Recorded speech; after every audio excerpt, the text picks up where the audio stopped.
So hello, ako ay nagbabalik para ibahagi ang mga kaganapan sa ating small world. First, hunting. So may invite ulit ako sa araw na ito, kaso hindi siya nakapasok sa ating small world. So ang next na kaganapan is bonus farts. And nasagutan ni Puma yung bonus farts na may reward na plus 50 Winnie. And then naging Percy na siya. Sheesh! Sheesh! Nice.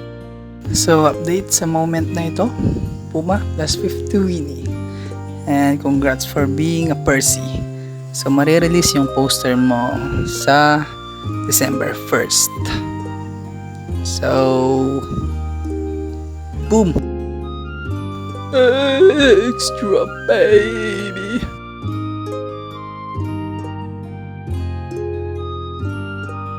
So about sa the maze board, gumagawa ko ng ganyan para may walls. So yan. And then dito naman is pinagawa ko na yung mga power cards ng mga Percy, pero mahuhuli pa yung kay Puma. So bibigay ko sa kanila yung mga power cards nila. So kapag hindi nila nadala yon during the game, hindi nila magagamit yung power cards nila. So yan.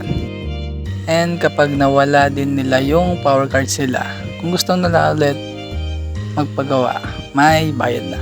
So ayan. So yun lang po yung mga bagong kaganapan sa ating small world. Well,